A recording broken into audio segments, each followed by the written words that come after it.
ಬಂಗಾರಪೇಟೆ ಶಾಸಕರು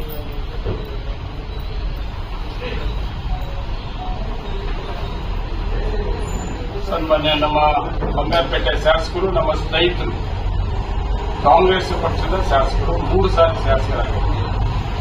ನಂಜೇಗೌಡರು ಬಂಗಾರಪೇಟೆ ತಾಲೂಕಲ್ಲಿ ಬಿಜೆಪಿ ಅಭ್ಯರ್ಥಿಗೆ ಕೋಟ್ಯಾಂತರ ರೂಪಾಯಿ ದುಡ್ಡನ್ನು ಕೊಟ್ಟು ಸಹಕಾರ ಮಾಡಿದ್ದಾರೆ. ನಮ್ಮ ಅಭ್ಯರ್ಥಿಯನ್ನು ಸೋಲಿಸೋದಕ್ಕೆ ಅನ್ನೋದು ನಾನು ಪ್ರಜಾವಾಣಿ ನೋಡಿದೆ, ಲೈವ್ ಅಲ್ಲಿ ಕೂಡ ನಾನು ನೋಡಿದೆ.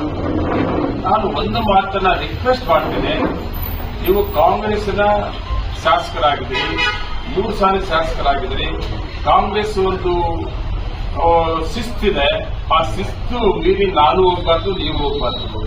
ನಾನು ಒಂದನ್ನ ಚಾಲೆಂಜ್ ಮಾಡ್ತೇನೆ, ನಮ್ಮ ಬಂಗಾರಪೇಟೆ ನಮ್ಮ ಸ್ನೇಹಿತರಲ್ಲಿ ಎಸ್ ಎನ್ ನಾರಾಯಣ ಸ್ವಾಮಿ ಅವರು ಏನಾದರೂ ವಿರೋಧ ಪಕ್ಷದವ್ರಿಗೆ ನಾನೇನು ದುಡ್ಡು ಕಾಸು ಕೊಟ್ಟಿದ್ದೀನಿ ಅಂತ ಹೇಳಿ ತಾವು ಹೇಳಿದ್ರಿ, ನೀವೇನ ಪ್ರೂಫ್ ಮಾಡಿಬಿಟ್ರೆ ರಾಜಕೀಯದಿಂದ ನಿವೃತ್ತಿಯಾಗಿ ನಾನು ಮನೆಯಲ್ಲಿರ್ತೇನೆ. ನಾನು ತುಂಬಾ ನಿಷ್ಠಾವಂತ ಕಾಂಗ್ರೆಸ್ ಕಾರ್ಯಕರ್ತ, ನಮ್ಮ ಕುಟುಂಬ ಕಾಂಗ್ರೆಸ್.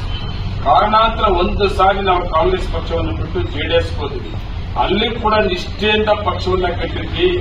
ಆ ಜೆಡಿಎಸ್ ಕಾಂಗ್ರೆಸ್ ಬಿಟ್ಟು ಹೋದಾಗ ಆ ಪಕ್ಷದಲ್ಲಿ ಒಬ್ಬ ಶಾಸಕನಾಗಿ ಮಾಡಿದ್ವಿ. ಶಾಸಕನಾಗುವ ಮೊದಲು ಒಂದೇ ಒಂದು ಜಿಲ್ಲಾ ಪಂಚಾಯತಿ ಆ ಸಿಂಬಲ್ ನಲ್ಲಿ ಮಾಲೂರು ತಾಲೂಕಲ್ಲಿ ಗೆದ್ದು ಜಿಲ್ಲಾ ಮಟ್ಟದ ಪ್ರೆಸಿಡೆಂಟ್ ಆಗಿ ಕೆಲಸ ಮಾಡಿದ್ವಿ. ಮತ್ತೆ ನನ್ನ ಮೂಲತಃ ಕಾಂಗ್ರೆಸ್ ಪಕ್ಷಕ್ಕೆ ಬಂದ ಮೇಲೆ ನನ್ನ ಒಂದು ಸಿದ್ಧಾಂತ ನಮ್ಮ ಬ್ಲಡ್ ಕಾಂಗ್ರೆಸ್ ಅದರಲ್ಲಿ ಹೋಗ್ತಾ ಇರೋದು. ನೀವೇನಾದ್ರೂ ನೀವು ಹೇಳಿದ್ರಲ್ಲ, ಎದ್ರೆ ಕೂತ್ರೆ ಬರೀ ಕಾಂಗ್ರೆಸ್ನ ಶಾಸಕರ ಮೇಲೆ ಟೀಕೆ ಮಾಡೋದಕ್ಕಿಂತಲೂ ಒಂದ್ ಕಡೆ ರಮೇಶ್ ಕುಮಾರ್ ಮೇಲೆ ಟೀಕೆ ಮಾಡ್ತೀರಿ, ಬಂಗಾರಪೇಟೆ ಕೋಲಾರ MLA ಅವ್ರನ್ನ ಮಾಡ್ತೀರಿ, ಅನಿಲ್ ಅವ್ರ ಮೇಲೆ ಮಾಡ್ತೀರಿ, ಎದ್ರೆ ಕೂತ್ರೆ ನಂಜೇಗೌಡರು ಅಂತೀರಿ. ದಯವಿಟ್ಟು ನೀವು 3 ಸಾರಿ ಶಾಸಕರಾಗಿದ್ರಿ, ಇದು ಒಳ್ಳೆತನ ಅಲ್ಲ. ಇದೆಲ್ಲೋ ಒಂದ್ ಕಡೆ ನಮ್ಮ ಪಕ್ಷಕ್ಕೆ ನಮ್ಮ ಲೀಡರ್ಶಿಪ್ಗೆ ವೀಕ್ ಆಗ್ತದೆ.